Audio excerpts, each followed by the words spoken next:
I'm not going to put that in the video version, so that's only for the podcasts. So the podcast listeners are going to have something extra. Anyway, go ahead, Bill. You're up. Hey. What it is. Top 5 A through Z, folks. I'm here with my co-hosts, Jason, Pete, and Rob. And we have a special guest today, Bubbawheat. What's up? Hey, good to be here. How you doing? Doing pretty good. Yes, Bubbawheat and I have been friends for a while now. I don't even know. God, when the hell did we meet? I don't even remember. It was a while ago. Which Gen Con was it? No.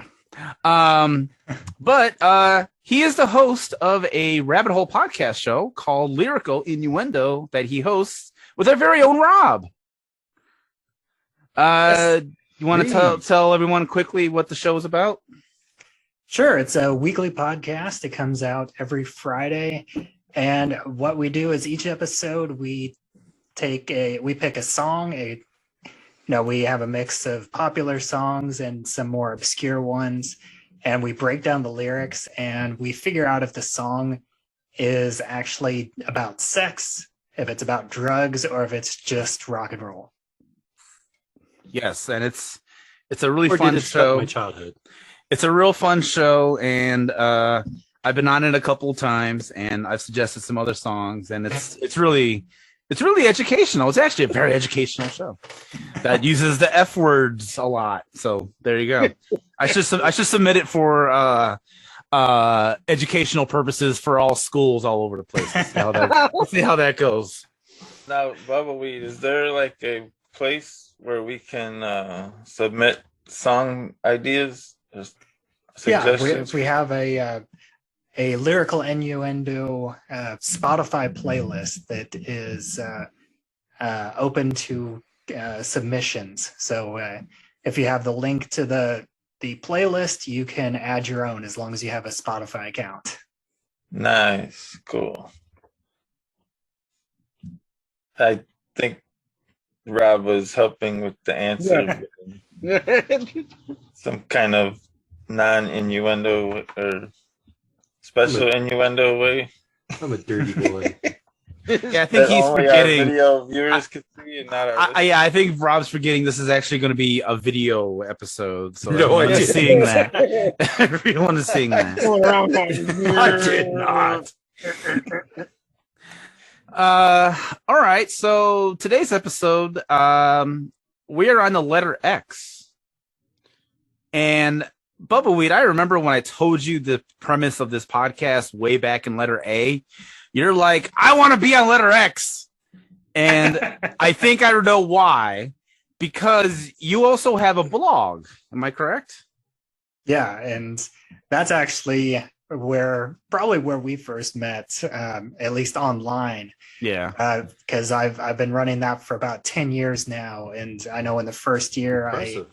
I joined the large association of movie blogs, and that's where we connected.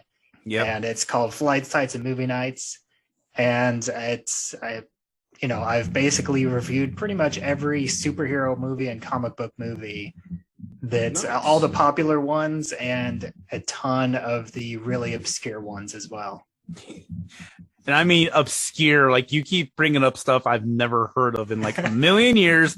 And you told me, I think you mentioned it's on some other podcasts or our Jeopardy thing we do on Saturdays, that you had to acquire in a certain, maybe not legal manner, certain movies.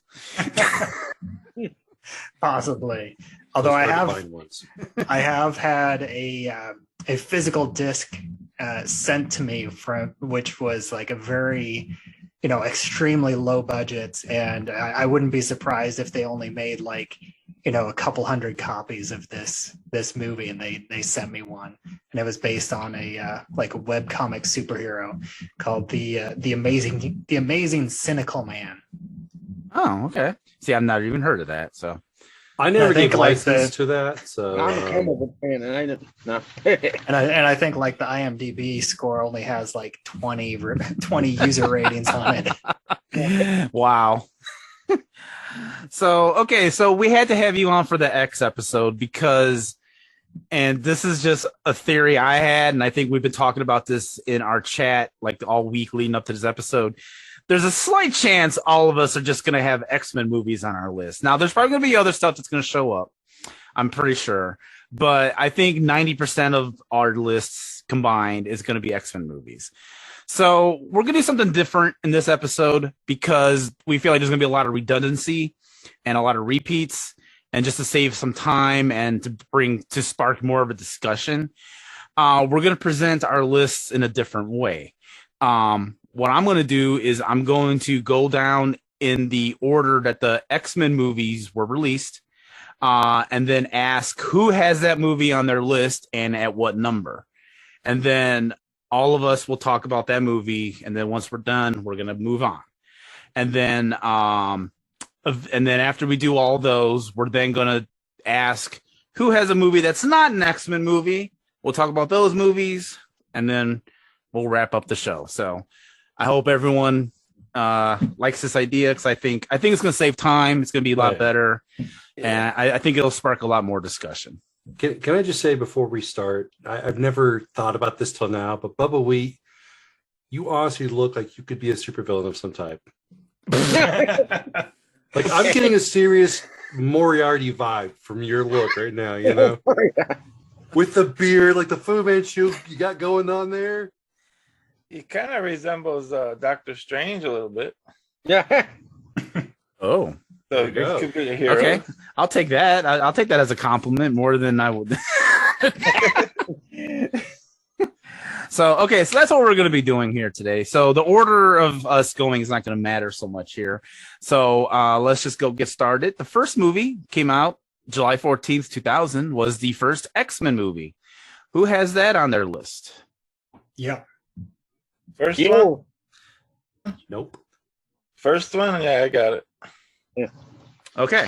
Yeah, I got it. I have it on mine too. So Bubba, you can start us off. What is it about the first movie you like? And what number did you have it on? Well, I have it at number 2. I kind of go back and forth depending on the day, whether I like this one better than X2 or whether I like X2 better than the first X-Men. Okay. But it's really what kicked off, what is now the whole superhero movie craze, because this was the first relatively big budget movie that took superheroes seriously, and it made a lot of money. It didn't make Spider-Man movie, which came out a couple of years later. That one was like the huge blockbuster, but this one made a pretty good amount of money, and it took the characters and it took them seriously. It changed the costumes a bit. It switched from the spandex to the black leather jackets.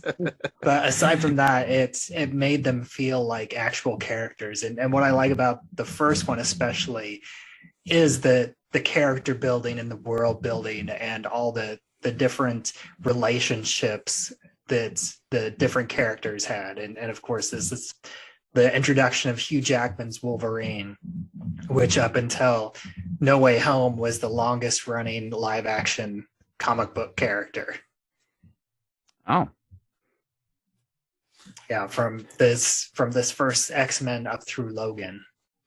Mm-hmm. Okay. I question whether they took seriousness to all characters because they made Cyclops kind of a bitch.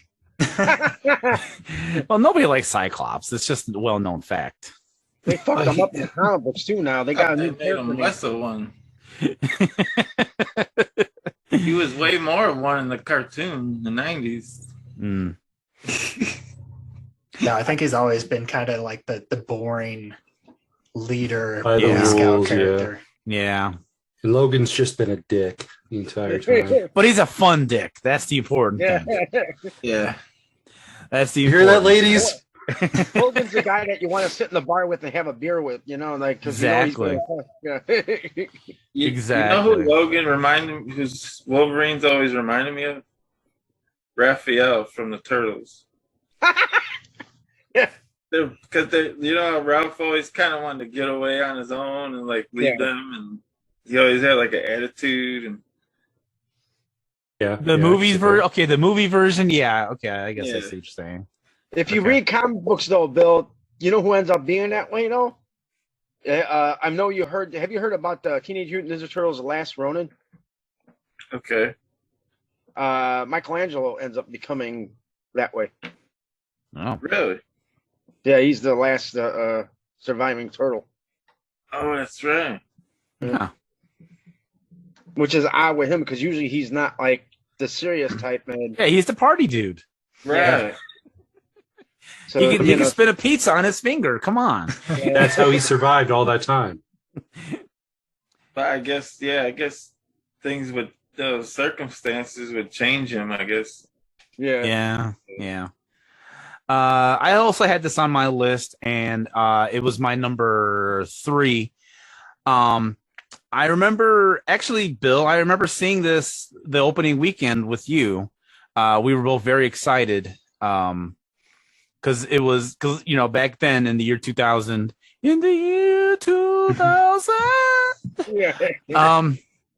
comic book movies wasn't a thing. It wasn't as much of a thing. There was a few out. We had some Superman movies. We had the Batman, Michael Keaton Batmans were out, but they weren't like how they are now. Like, it wasn't like saturating the film market. So it was kind of exciting to see X-Men live action on the screen and seeing all these like characters, that we've read about, like being portrayed by like real people. And it was just very fascinating. It was just so awesome. And I remember at the time too, we had no idea who Hugh Jackman was. Like, he wasn't even a household name at that point. And it was just like, this is an awesome Wolverine. This dude's amazing. I hope he's always Wolverine. He was such a good job. I really enjoyed it. I remember watching. I think I saw this a couple of times in theaters. It was one of the few movies I went and saw repeatedly in theaters and enjoyed it. So. Yeah, I don't know if you remember that, Bill. Let's go and see that opening weekend. Did we see it with Jim and Holly and Dave Rosado? Because I could have swore they were there when I saw it, too. It's possible they were there. I don't super remember. I just remember it was at the time when I was living with you and you were at work, and then you had to come pick me up, and then we went. So it is very possible that... Oh, so it was a date. It was a what? It was a date. I knew he was going to say something smart ass when I mentioned that, but I just went along with it anyway. You're welcome. It was a date with several people. And I gave I gave Bill a hand job afterwards. Okay, who else had this on their list? I did, and I'm going to tell you real quick. I was fascinated with this movie. Of course, I'm a comic book guy. Patrick Stewart, the ultimate Professor X, because you can't change that for the life of you. Because that was perfect casting. That was. Yeah, I think if you had read any fan casting for the previous 10 years, almost every one of them would have had Patrick Stewart as Professor X. Yeah, exactly. He was perfect. Of course, Hugh Jackman was a great Wolverine, perfect damn Wolverine. Anna Paquin was a damn good rogue, I feel. You had Jean Grey, which was Famke Janssen. She was great. Agreed. Magneto. Oh, man. Ian McKellen killed the hell out of that. That was damn awesome. Tyler Dane as Sabretooth. Tyler Mane. I mean, Tyler Dane was the singer. Sorry. I meant to say Tyler Dane. I had it for a second. I'm like, was she in that movie? No, I meant to say Tyler Dane. But anyways, he was great as Sabretooth. Like, they really... He growled really well.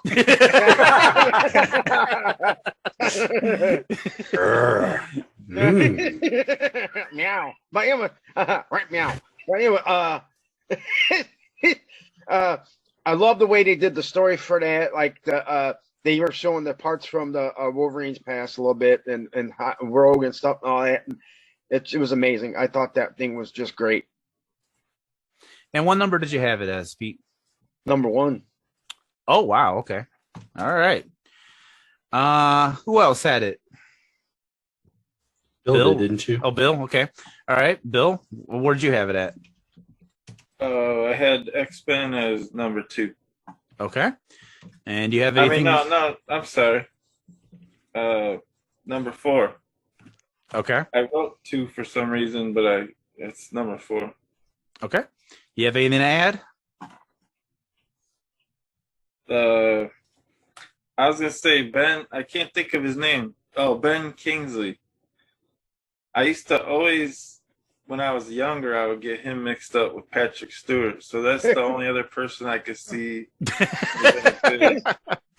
Well, good casting, maybe.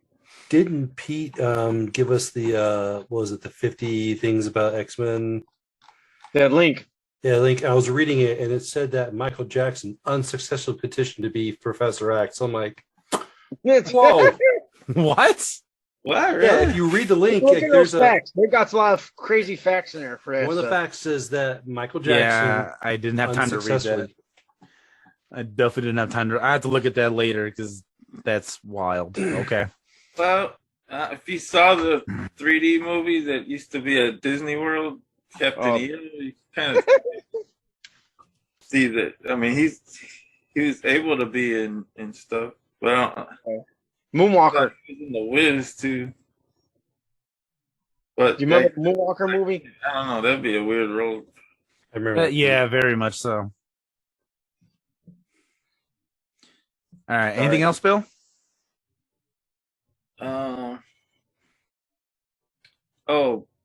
Bubbawheat, what you were saying earlier about that. See, that's one thing that annoyed me about the first movie was the uniform change. Because I grew up with the 90s cartoon. And then when they changed, not only they changed it, but they kind of made fun of it when they were jumping into, the thing. At least I'm not wearing spandex or something. And I was like, "Oh, you just made it even worse." Like, I know it's a stupid thing. Like, a lot of people were probably happy they didn't do it, but I like sticking with the traditional superhero uniforms. Yeah, I like the yellow and blue Wolverine. Well, I like how they brought those back in X-Men First Class. It was kind of a tribute. Yeah. So that was probably my only complaint about it. Otherwise, I loved it. Yeah. I got something for you, Bill. Bill, that'll make you love this movie even more. You said you liked the 90s cartoon like I did, right? Mm-hmm. Bill? Yeah. You know the truck driver? There was a truck driver in there. If you looked up the info on this movie, and it's very interesting. He was the voice of Beast in the cartoon. Really? Yes. A little homage. George Buza. George Buza. Did the bad guys steal his truck or something? Like take it over? I think so, or something like that. If I remember right, yeah. It's been a while since I've seen it. He was the truck driver, though. Or Sabretooth, somebody. Yeah. I think it was Sabretooth. I think it was Sabretooth. Yeah, I think it was that scene. Yeah. So the voice of Beast. That's a cool. Yeah. And cool. Kevin Feige, they did a scene with Kevin Feige, and they cut it out of the movie. That's ironic. Yeah. That's why he won't put the X-Men in the MCU. Got it. That makes so much sense. He played a Weapon X tech. He's bitter. All right. So Rob's the only one who did not have the first X-Men movie on his list, so we shall move on. X2 came out May 2nd, 2003. Who had that on their list? I did. I just want to go. I want to go on record by saying I didn't put a single X-Men movie on my list. Oh wow! Did not. I think you're just being pedantic and you're just doing that on purpose. But no, I'm dead serious. I did not put. All the movies that I put on here, I have seen in some way, shape, or form. I didn't put a single X-Men movie on there. Oh wow! That's wild. All right. Well, Bubbawheat, we'll start with you again. X2. What about X2 did you like? And what number did you have it at? X2, X-Men United. I have this one at number 3, just below the first X-Men. And I know a lot of people like this one better. And it has, you know, one of the best scenes in all the X-Men movies, the White House Nightcrawler fight. I think that's the thing that most people remember. And it also has, you know, it builds upon the action of the first one. It expands the X-Men universe in this, and it creates, it's the whole, you know, the enemy of my enemy is my friend.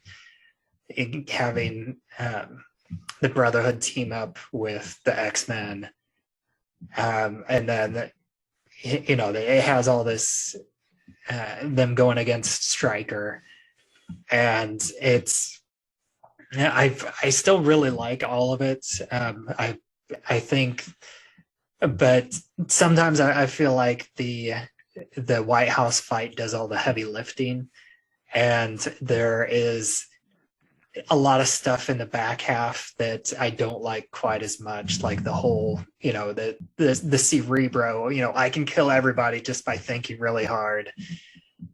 And, you know, the Lady Deathstrike kind of gets a raw deal because she's an interesting character from the 90s cartoon, and she's a much better character in the comics from what I understand, and they kind of did her dirty a bit.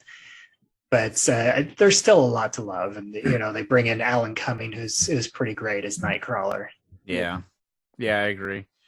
I had this as my number 4, and I had it kind of low because it's the one out of all these, the one I don't remember the most. I don't remember much from it. I remember the White House scene at the beginning, and I did like Nightcrawler. But that's about all. And then the way Magneto escaped from his prison. Those are the only 3 things that I can kind of remember from this movie. But I remember liking it a whole lot when I was watching these. And also, too, I might attribute to it is when I watched a lot of these X-Men movies, I was doing this my own little marathon at home where I was watching all of them. But I watched them in the actual chronological order of when the events happened. So, like, I started with X-Men Origins Wolverine. That was the very first movie that I watched. And then, because if you look online, there's all kinds of things online that tells you the chronological order of these movies when they happen. And so I started with that. So by the time I got to X2, I was like, I don't know, 3-4 movies deep. And I think I was getting tired at this point, so I don't remember a lot about it. But I remember liking it. I remember really thinking, this is actually a really good movie, and I'm sad. And I didn't actually see it until that night. I did that marathon, so I was a little sad that I didn't get to see it in theaters. But I remember the White House fight again. That was cool. I remember Nightcrawler being awesome, and then I remember Magneto escaping prison. So anyway, that's what I got. Pete, you had it on yours?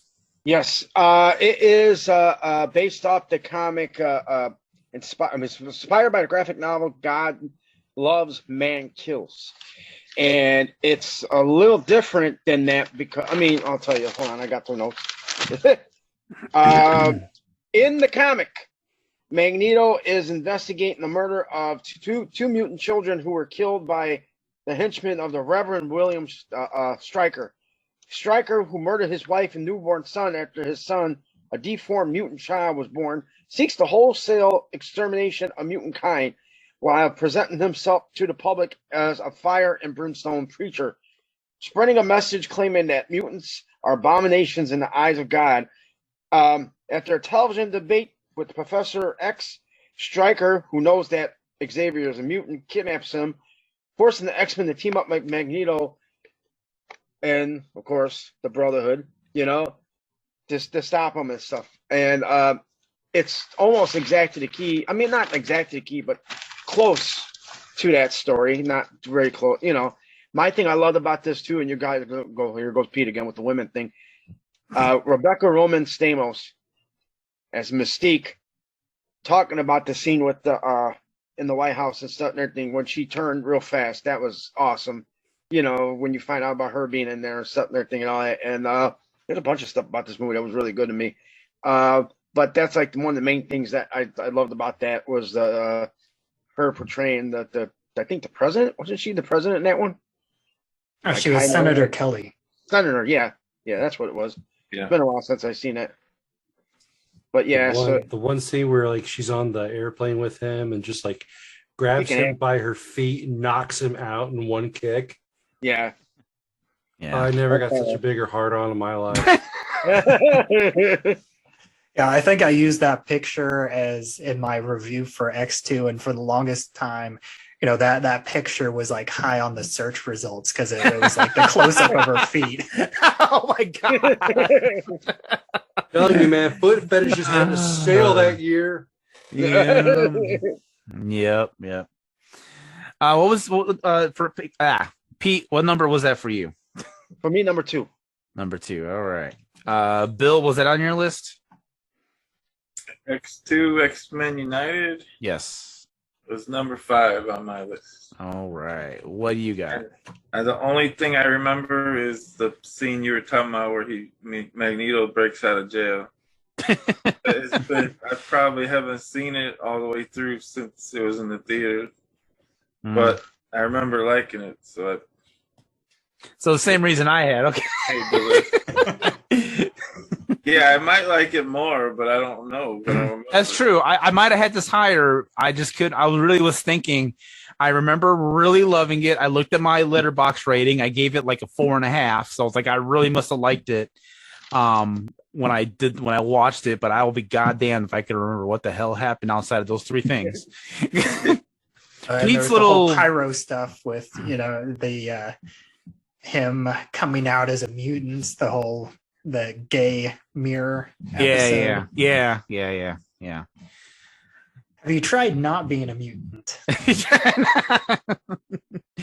Is there mutant conversion therapy out there? Awkward. All right, you got anything else, Bill, before I move on? Since I know Rob's being difficult today. What? I'm just kidding. It's yeah, I really can't remember anything except him escaping. Yeah, him breaking out of jail. Oh, the White House. Well, the White House scene too. I get that. That was really good. See, I don't even remember that right now. Oh man, that was. You don't remember the Nightcrawlers jumping from like wall to wall and taking down every single guard, like Secret Service guy? Yeah.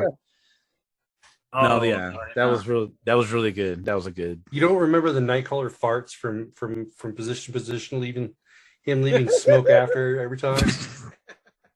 No. Okay, now that I remember. Yeah, I'm gonna pay Rob to write a book, and I'm dying to see what the hell. Actually, I am in the process of writing a book. I can only imagine what that could say right now.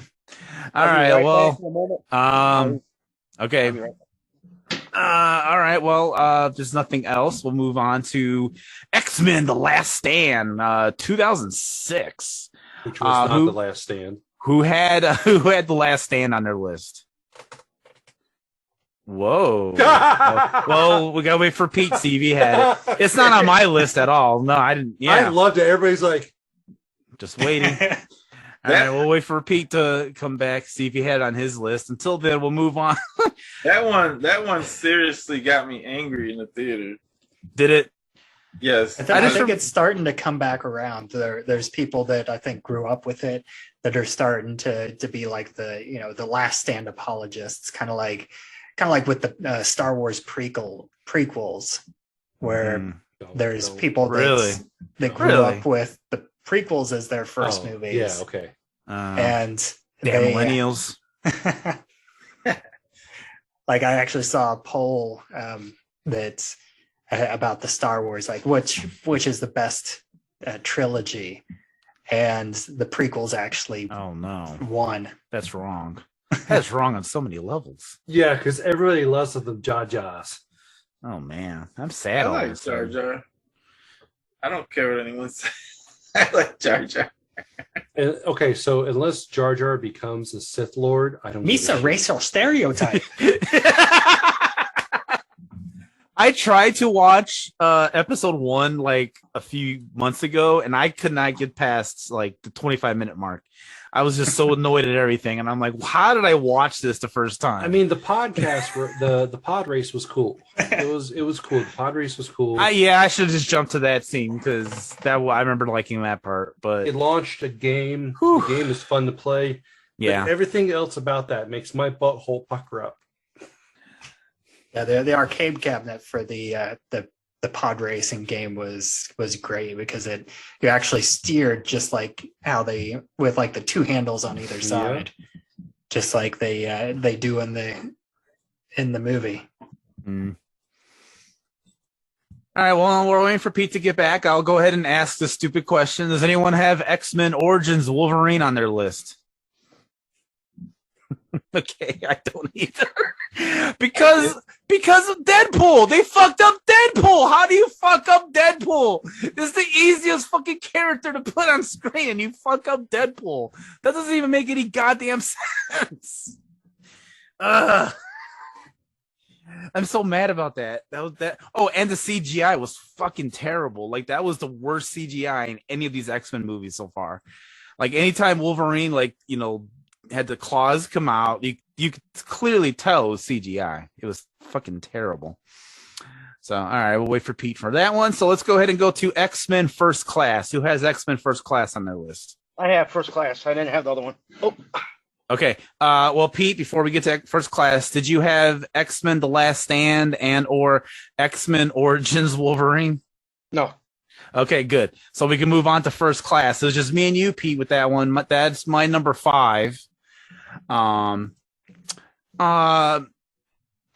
like this. It's a really good prequel. It's a really good a very beginning story of how, Charles Xavier, started the gifted school, whatever it's called. I can't think what it's called. And, their first missions and everything back in the 60s. And the casting for that, we say Patrick Stewart. I'm with Deadpool. It's either, Patrick Stewart or James McAvoy. Those are my two, my God, Xavier's.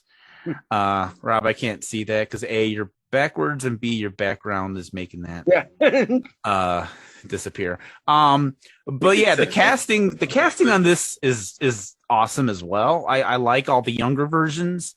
Yeah.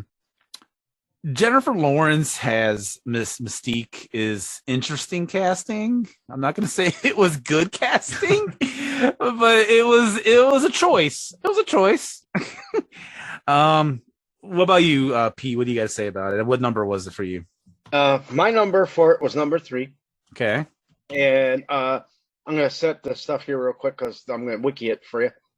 Set primarily in 1962 during the Cuban Missile Crisis.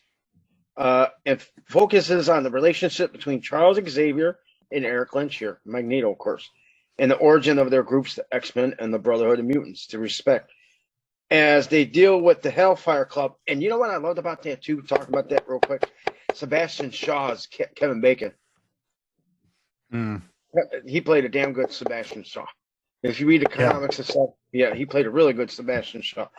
And but anyways, it's led by Sebastian Shaw, the Hellfire Club, and it's a mutant supremacist group that wants to enact a nuclear war on everybody, pretty much. Another good character in this is Rose Byrne's Moira McTaggart. Moira, yep. Yeah. You have January Jones as Emma Frost. She could have been better, but she was okay as Emma Frost. If you read the comics, she's pretty much like the character. You had another one. The guy who was Beast in this one was good. Nicholas Hoult.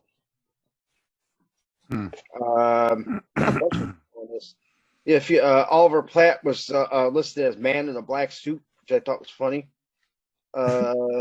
You had who else in this movie? Oh, Zoe Kravitz was in this too. Yeah, Angel. Yeah. Right. And in a cameo, talking about her earlier, Rebecca Roman Stamos had a cameo. Roman, yeah. She had a cameo? Yeah. Yeah. Whatever. The whole it's become a meme. It's like I would like to see the real Raven. Yeah. The real Raven. Oh, And one of those is Rebecca Romaine. Yeah.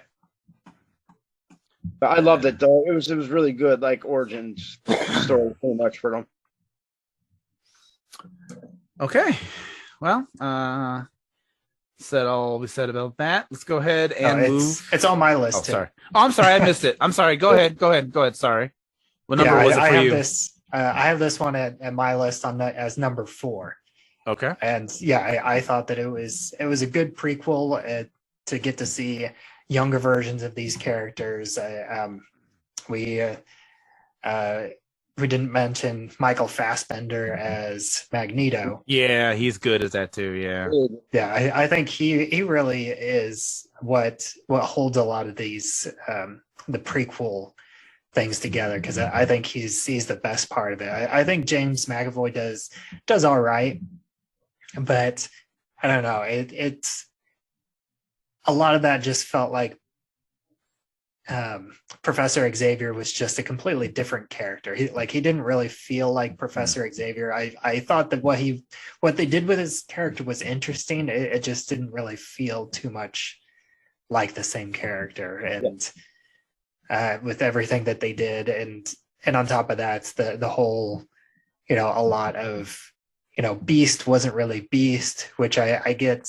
I understand that was in a lot of ways a cost saving thing, so they don't have to do the CGI for the whole movie. But it's still, that's kind of what makes Beast. Yeah, and they take that away from the character. You should have worn a complete furry outfit. It's a big blue zip up outfit. You can see the zipper. Yeah, but everything else was great, and yeah, Kevin Bacon was a great villain, and the action set piece at the end, and the whole. I did like this as like kind of the training montage in a way of like, the team building. I like team building as a story device, and I thought that this movie did that well. I completely forgot about Michael Fass. Yeah, he absolutely is Magneto. Yeah. Like, he's a perfect early Magneto, and I can see why they keep bringing both him and McAvoy on for all these other X-Men movies they keep making. So, absolutely, he does a fantastic job. Patrick Stewart's gotten really, really old and a lot heavier, than... Well, unless I miss my guess, and according to my Navigating the Multiverse co-host, Nick, he's supposed to be Xavier in the Doctor Strange movie. Mm-hmm. But, it's not... It's not 100% confirmed, but you can kind of hear his voice in the trailer. If you watch the trailer, you hear a voice. You do hear Patrick Stewart's voice, and that's mistakenly, that is not mistakenly his voice. That's completely him. Yeah, so I'm willing to believe Nick that he's in it. So, also, I apologize, Patrick Stewart, Sir Patrick Stewart. I didn't mean to call you heavier. Please don't come to my house and kill me. He's still kicking it as Picard. All right, so if he can do Picard, he can fucking be on American Dad. And he can still become Xavier. All right. Nobody else?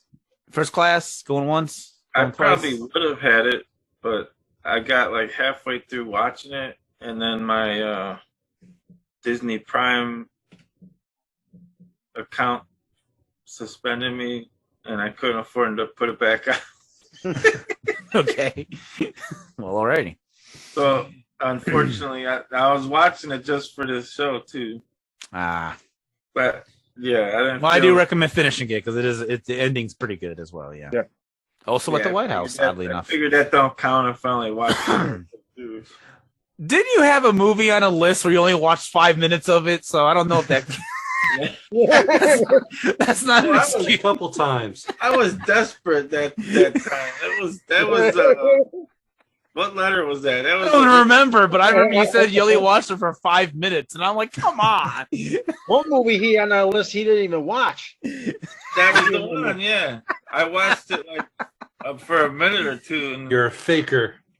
I had a movie I've never even heard of on my You're a list. phony. A big I forget phony. what letter that was. But I don't remember, but that was the first really it cracked me up. That was the most difficult letter we ever had. It could be Q, maybe? I don't know. Yeah. Q was hard for all of us. So. It was called Quit. Yeah. Oh, okay. Quit. Okay. Remembers. So he quit the movie. He quit it. Yeah. Somebody, they were trying to quit smoking. And the first 5 minutes is good. I'll put it on my list. All right, let's continue. All right, X-Men Days of Future Past. Who has that on their list? I do. I do. Okay, yeah.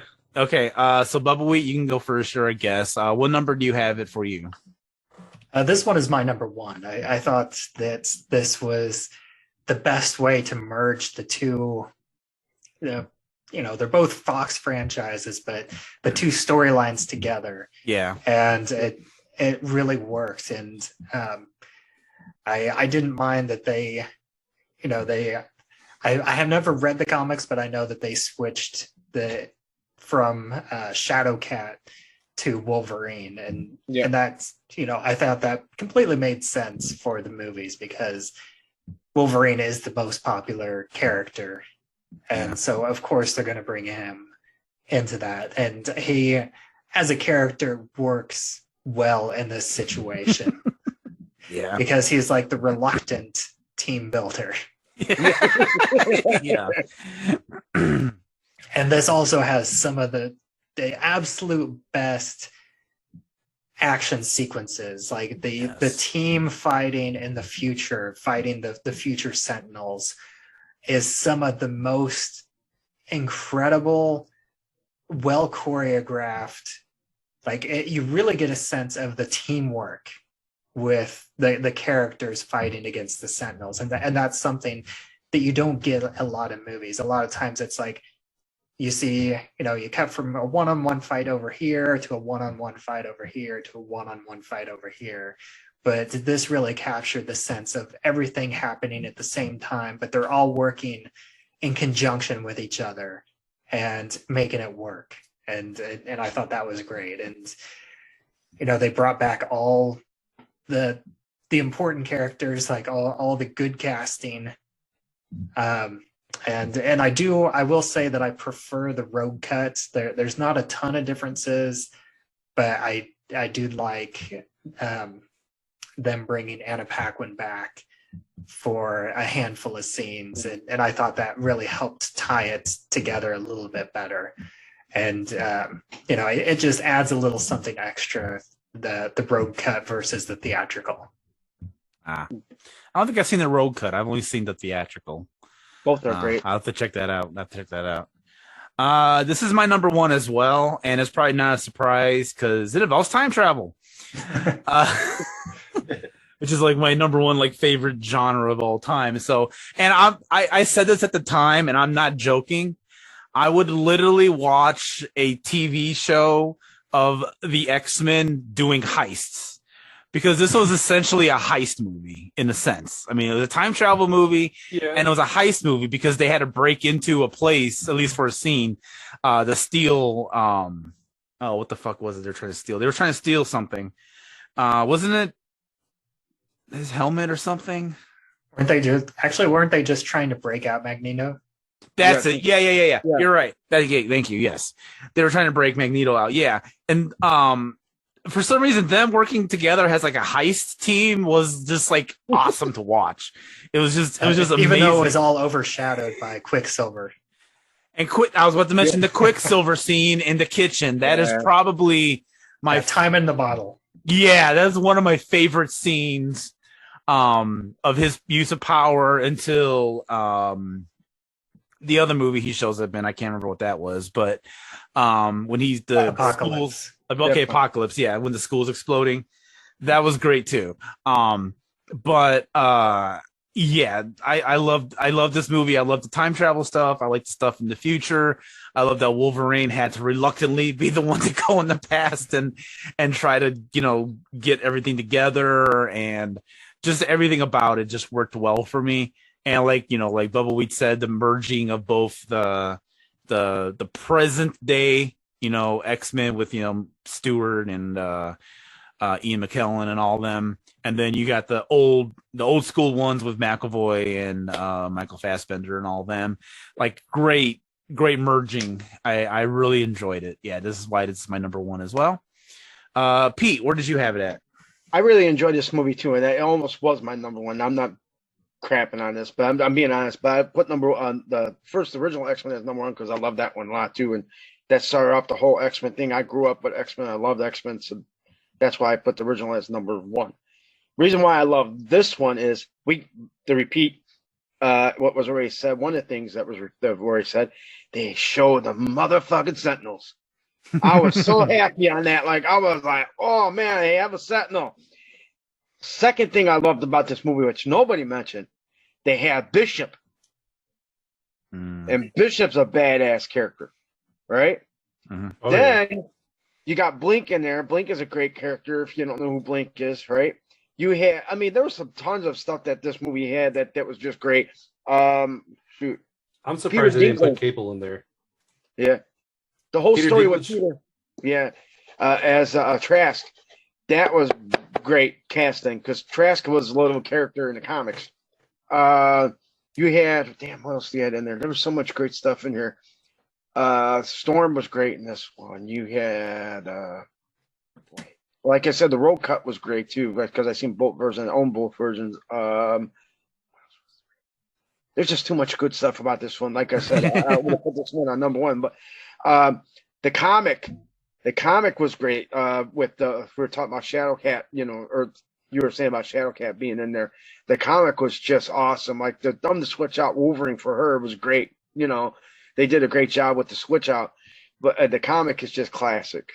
It's probably one of my all-time favorite X-Men comics for the comic stuff.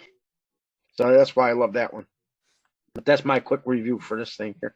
What number was it for you, Pete? Mine, it was number 4. Okay. Bill, did you have it? We're talking about Days of Future Past, though? Yes. I have it as number 2. Okay. Anything to add? Well, I thought the whole time travel thing is pretty awesome, and obviously Wolverine, like you said, being as reluctant as he was or whatever. I like that they made him be the one that went. They went back and stuff. But yeah, otherwise. Oh, and Evan Peters talking about that too, real quick. Stole the movie. Oh yeah, absolutely. Quicksilver. I think if I would have a superpower, it would be the teleportation or moving fast. I think that would be pretty neat. Or freeze time, one of the three. Fair enough. Okay, nothing else about Days of Future Past.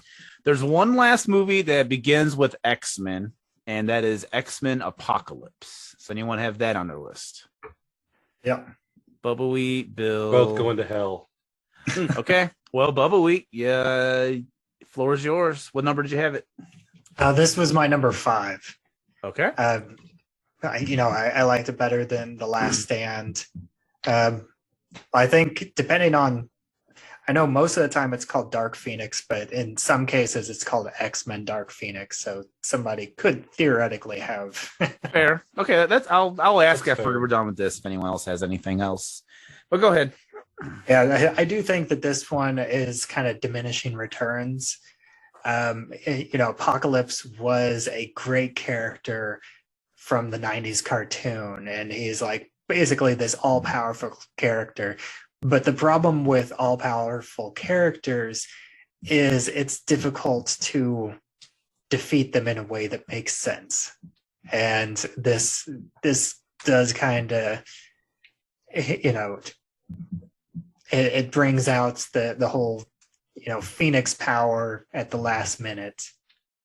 with a little bit of team building or teamwork, and it has the whole, blue light in the sky, which is, a standard for terrible comic book movies.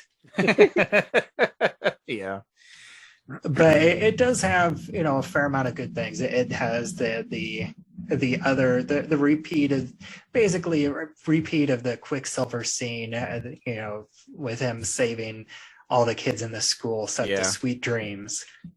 And that's, even though it did feel like a repeat, it was different enough, and it was still, again, it was a bit of diminishing returns, but the time in a bottle scene was so awesome that this one is not as awesome, but it's still great. Yeah.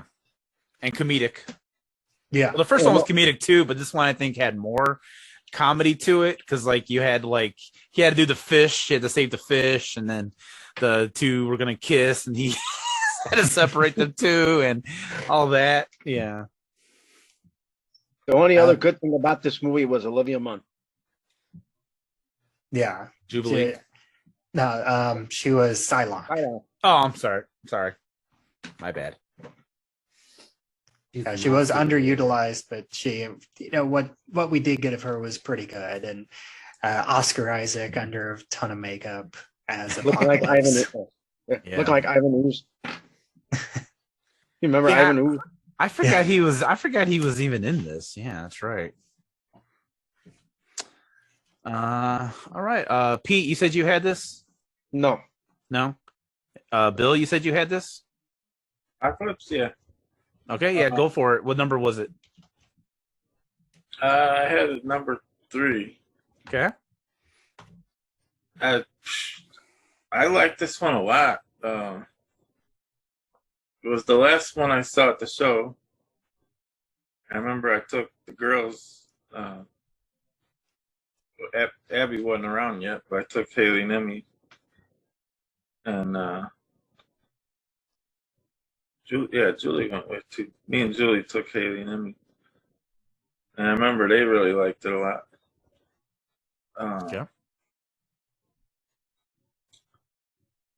Yeah, what I liked a lot about Apocalypse is, though, I liked Apocalypse himself. He was cool, and I liked that they introduced characters that weren't there that I like. Like you said, I think Jubilee was in it, right? She was in the car that Quicksilver was coming in to the school as it was blowing up, and I don't remember if she had any other scenes, but I remember her in that part. But that was it. It's not the one where she was in a lot, where they introduced her and brought her there and stuff. I don't honestly remember. I don't think so. Yeah, I don't think so either, but I also don't remember that one. I just remember her being in the car when Quicksilver shows up. She was in the convertible car. That's all I remember. Well, I was happy to see her regardless, because I wanted her to be in the first movie, because she was in the cartoon, Yeah. I was disappointed when she wasn't in the first one, and then when they finally brought her in later on, I was happy. They really had her in there for 30, 40 seconds? Yeah. Yeah, and even when they brought her, she wasn't there long. But this is the one that had Iceman, right? And they had a few Iceman, 2 or 3 of them had Iceman in it. What's the other dude? The Firestarter, Pyro? Yeah, Pyro. Yeah, I thought it was cool. And obviously the scene you guys were talking about with Quicksilver saving everybody, that was awesome. I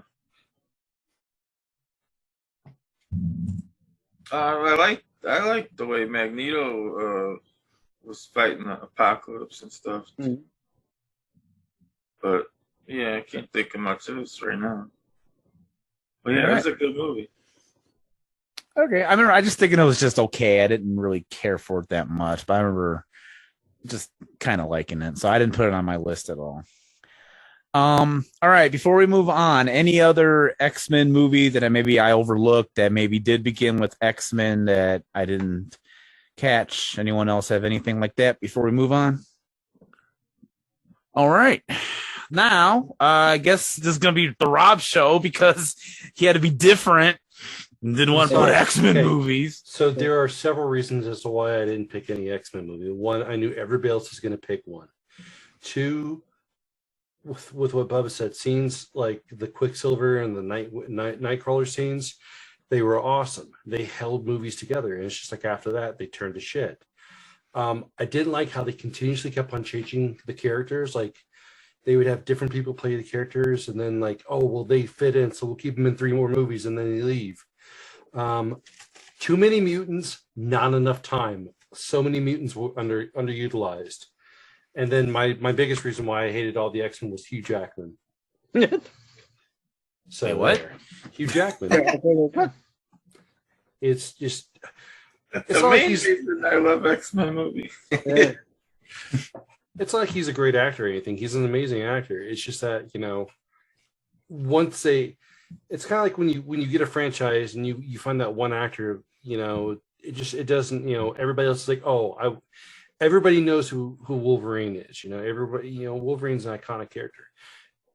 And I kind of felt like after the second and third movie, Hugh Jackman put it in his contract, like, I'm in every X-Men movie. And all he's Wolverine, of course. Yeah, he's Wolverine. He wasn't going to play Wolverine. Anyway, so I'm gonna do my number 5, my top 5. Go ahead and do your number 5. All right, my number 5. I know Bill's gonna give me shit for this. Is Xanadu. I have said it before. I fucking hate musicals. Hate them with a passion. But I remember watching this when I was in grade school. I remember being in the library, and it's Xanadu. Olivia Newton-John, Gene Kelly, Michael Beck. The only reason why I put it on this list is because I needed a number 5 filler. The other number 5 I had, I changed to a number 3 at the last minute. So budgeted $22 million, made only $2 million extra, so it wasn't anything amazing. Roller Disco Fever Dream. Yeah, well, I mean, kids didn't understand that. But adults did. So that's my number 5, Xanadu. My number 4 is a very obscure movie. I hardly think anybody's ever heard of it. It's called XXXY. It's written and directed by some dude named Austin Chick. I've never even heard of the guy. I don't think he's done anything afterwards. But it did star Mark Ruffalo, Kathleen Robinson, who was in, I think she was in Beverly Hills 90210, and she was also in Tin Man. She's got kind of a nice resume on her. And then Maya Stange. She's done some stuff, nothing really I could remember. But basically, the premise of the movie is you got 2 college roommates who meet a third person, and they have a threesome. And it's years, 8 years down the road. Everybody's kind of gone their separate ways. The 2 college people, I think they stay together. But then, the third party comes back in, and it makes them question reality. It makes them question, did we do it for the right reason? Did we, was this the right setup? Did we really love each other?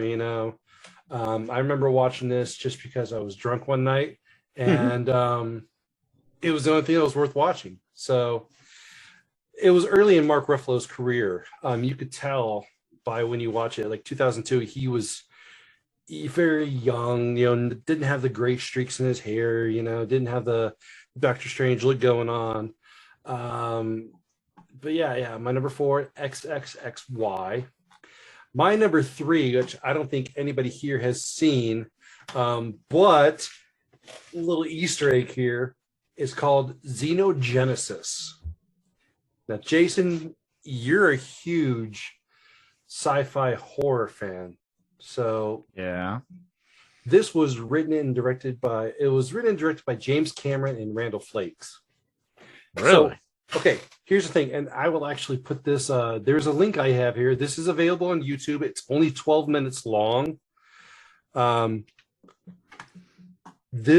so the thing about this, this is from the IMDb. A woman and an engineered man are sent into a gigantic sentient starship to search for a place to start a new life cycle. Raj, who is played by William Wisher, decides to take a look around the ship. He comes across a gigantic robot cleaner. Combat ensues. Now, what sci-fi film does this kind of represent, kind of sound like, you know? Terminator? Sort of. I was thinking outer space, you know, and the little creature with the mouth thingy. Okay, so Aliens? Yes. Okay, Aliens. So this kind of set James Cameron's career off. He made it on a budget of $20,000, and if you watch it, you'll see why. It is such shit, but it's beautiful shit. It's like a cult following shit movie. So it was shot, basically most of it was shot in Cameron's living room, and he did kind of a self-teaching on how to make this film and how to do these shots in this way, you know. The dentist who gave him the $20,000 pulled out afterwards after seeing the debut of the film. He was like, this is absolute shit. But Roger Corman was kind of impressed. He's like, okay, the movie sucked, but you got the skills. So he hired Cameron to direct Battle Beyond the... Well, he hired Cameron to work on Battle Beyond the Stars and Piranha 2. And the last thing we say about this, it's really bad because halfway through the movie, the sound cuts out. And then like towards the end, the sound cuts back in. So it's like, yeah, you can tell. But a lot of the themes from this like 12-minute debut would go on into Cameron's movies from here on out. Like a lot of the ideas of a lead female protagonist, the idea of, you know, like searching for something that's out there, you know. So yeah, that's my number 3. The movie does exist. You can watch it on YouTube. It's 12 minutes long. I watched it while I was at work today. Okay. Okay. Because you don't want to put an X-Men movie on your list. Go ahead. Exactly. Yes, exactly. My number 1 and my number 2 are kind of together, but they're separate films. My number 2 is the original X-Files film, but back in 1998. And then my number 1 was X-Files I Want to Believe, which was made 10 years afterwards. Okay. So we all know X-Files, you know, Dave Duchovny, Gillian Anderson. Some other people, Billy Connolly, William B. Davies, Martin Landau were in those movies. What's interesting to me is that the original X-Files was written and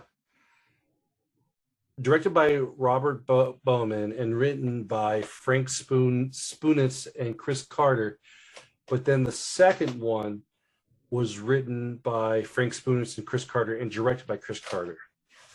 So we all know, I'm not going to go into a lot of detail about the two movies. We all know what they're about. The original X-Files 1998 kind of took place after the series was over. But what was interesting about that was, let me look at my notes here. The bee scene, you know, where they go into the dome and there's those bees. Those were live bees. There were 3,000 live bees that was used in that scene. So if they said they got stung, they probably did get fucking stung. This was actually written between the 5th and 6th seasons because Chris was like, you know, I want this to be like 5 seasons long. It's kind of losing its flair. And Fox was like, no, this is a fucking moneymaker, dude. No, we want more seasons. You know, it went on for 12 seasons. And he was like, all right, fine. I figure, like, he said it was like in an interview, he said it was grueling to write the movie because he didn't find a passion. He was done with the movie. You know, he was done with X-Files, but it just kept on going on. So yeah, that's that. So the X-Files, I Want to Believe, like I said, it was actually Chris's first directorial. This was kind of interesting because my notes I have, this was originally planned to make the ending of the series in 1993, and it was supposed to like solve the alien invasion problem, you know, that X-Files is always happening. But it got delayed for 5 years. It just kept on getting delayed because they kept on doing another, season whatever, season this, season. And so he's like, fine, fuck it. We'll just put it on the back burner. And so he's like, you know what, fine, we'll make it. we made it, and then Chris Carter was like, you know what, the whole idea of the alien invasion never got finished, so maybe I'll just make that a movie. You know, I have an idea for it. And my last fun fact about this was so in that movie there's a portrait. There's a two-headed Rottweiler. The Rottweiler, and it's just a dog, but you know the breed was Rottweiler. The dog was actually named. The dog's name is Okie, O-K-I-E, and so they use a fake appliance for a prosthetic head for the second head, and they named the head Doki. Well, alrighty. Okie dokie. That Okie dokie, yeah. Come here, Okie dokie. Come here, Okie. Go, no. All right. Stop biting the butler, Okie dokie. So yeah, my number five's I'll just finish this off. My number 5 is Xanadu. Number 4, XXYY. My number 3 is Xenogenesis, which is a real film. My number 2 is The X-Files, and my number 1 is X-Files. I want to. You got to keep referencing it. It's a real film. Oh, okay. I did have a number 5. Yeah, I got a number 2. So we'll go ahead, P. You go with what's your number 5? All right, my number 5 was Triple X. That's my number 2. The Return of Xander Cage. And Diesel as a super spy, whatever you want to call it. You know, he was an adrenaline junkie, pretty much. Like, you know, he was all into the exports. You know, this guy, and you could tell he did every kind of thing you could tell in that damn movie. But they had Samuel Jackson, it had Asia Argento, it had a bunch of people in that movie. Yep. Even Danny Trejo, if I'm correct, was in that one for a little bit. So yeah, so it was excellent. And that's my quick review for it because I liked it, but I really didn't. But for top 5 favorite X movies, I had to put a 5th. So yeah, no, that was my reasoning too. But I remember really liking it. I remember going to see this in the theater. And here's the thing: I am not a Vin Diesel fan in the least bit. I do not like him. The only thing I can tolerate him in is Guardians of the Galaxy, and he only says 3 words. Oh, that's messed up. So I can put up with him in that. I know Technically 5. True. Thank you, Bubbawheat. Yes, that is accurate. Yes, I like the original first Fast and the Furious with him, and but yeah, I remember liking this movie when I saw it in the theater. I remember liking it. I just needed to put it in on this list somewhere. What about the Riddick films? I mentioned this. I actually have not seen the Riddick films because of the Vin Diesel hate that I got. And I also haven't seen Iron Giant either. So. I know I'll just blow everyone's fucking mind. Well, here I'll soothe the pain by saying this again. I have not seen Lord of the Rings, so that's gonna make you forget about what I just said. So I having a stroke. What the fuck was I saying? I don't even remember what I was saying now, but it doesn't matter. I had to put this, somewhere. Oh, that's all I was gonna say. The X-Men movie or X-Files movie, I was disappointed in because I was a fan of the show. Like I loved the TV show. I stopped everything I was doing and I went and watched it, and it was one of my favorite shows growing up in the 90s. I never missed an episode. It's a cult classic of the 90s. Yeah. So then when they announced the movie, I was like, oh, fuck yeah, I'm down for a movie. We're going to get Mulder saying fuck. That's amazing. Oh, Scully is possibly going to get naked? Sweet. I am in. And none of those happened. Neither of those things happened. Thank you, Fox. So I was just upset. And so I wasn't a fan of the movie. And the plot was, I'm not a fan of the X-Files, like government conspiracy stuff. I like the monster of the week stuff. Yeah. And the movie was more of the conspiracy alien stuff. And I was like, really? Fine. Okay. I admit the B scene was cool, was excellent. I did like that part. That was a good part. But other than that, I was disappointed. So I could not put that on my list. But so Triple X, XXX, whatever you want to call it. That's my number. Actually, I had because of my X-Men ranking, I had to put that at number 2. So it's a little weird, but this is a weird list. So, so Jason likes Triple X as number 2. Yes. Whatever that's supposed to mean. Who else has not gone yet that has something that's not an X-Men movie? Anyone else? Well, you have to bring up the Shusha movies. I don't even know what that is. I don't even know what that is. That was a Brazilian children's entertainment. What? And they made a movie? Several movies, apparently. Really? How do you spell that? XUXA. Oh, okay. And of course, Xtro. I don't even know what that is either. You probably would recognize it if you see like the cover art. Okay, let me look. 'Cause I think I still got the Wikipedia page up. I would have changed my number 5 if I went to go see X, the movie that's out now. But, I was trying to go see that myself, but I didn't have time. Oh, Extra, the horror film. I remember that.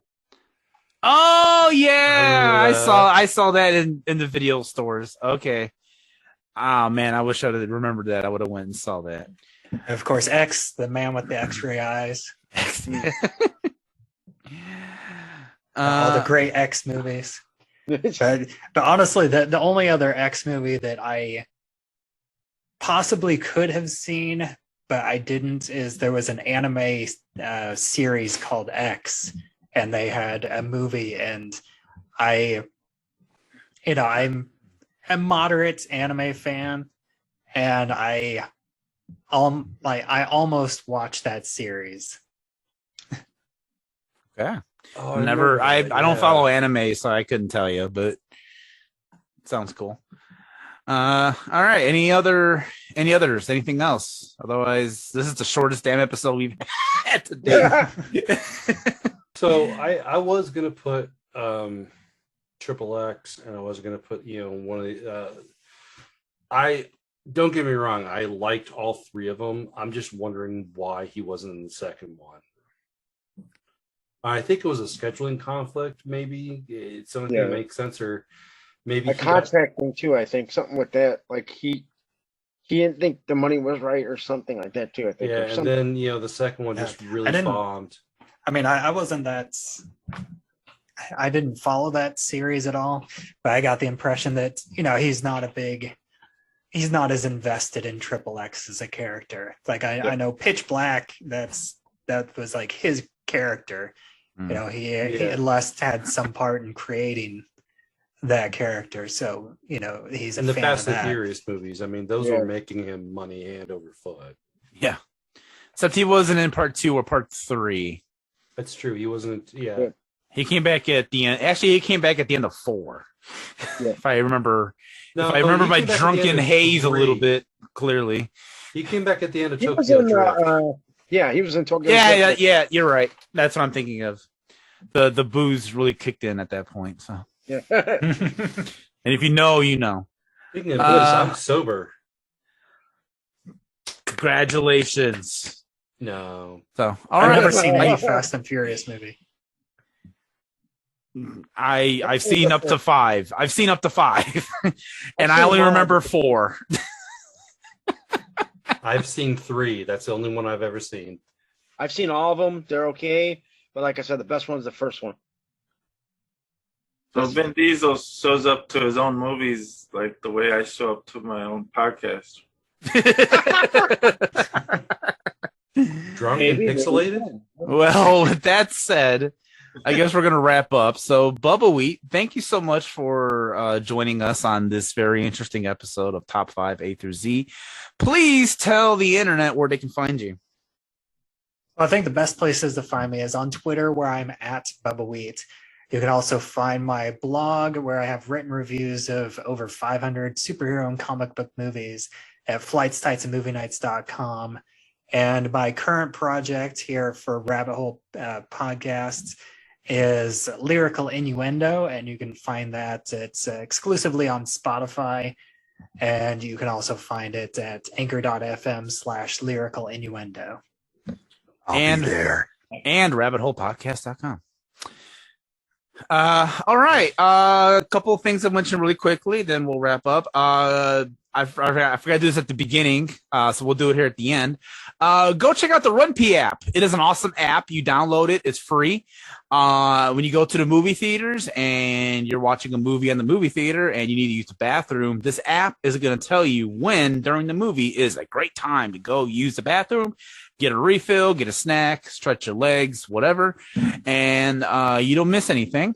And go download that right now. It is absolutely free for your iOS and Android phone. We're just sort of, pumping those guys up because they lost a lot of money during the pandemic and they're kind of hurting. And it's an awesome app. It's a very useful app. I use it all the time because I have a bladder the size of a chickpea and I drink like this size, even bigger. This is for the video people. The podcast people have no idea what I'm holding up. So literally they can use their imaginations, but I drink these kind of things in the movie theaters all the time. And then 20 minutes later, I got to go to the bathroom. So this app helps me out a lot. I don't want to see it go away. So we're trying to build up, hey, go download this. It's absolutely free. And last but not least, shot glass, folks. rabbitholepodcast.com. Go check it out. A lot of awesome shows there. Lyrical Innuendo. You find this show, Top 5 A through Z. All kinds of great. Go back over the movies. I'm sorry. Are we not going to go back over the movies? We could. It's just going to be all of us just saying various X-Men again. Yeah. Yeah, Rocky, get your shit together. I wrote down everyone's list and stuff, so I'll send it to you, Bill. So I figure for this one we'll skip doing that because it's just gonna be a mess. So we'll back to normal format next episode. So everyone relax. It'll be normal the next episode. Okay. Let chaos reign. We are done. And to anybody who directs movies, start making more movies with X titles, please. Yeah. God.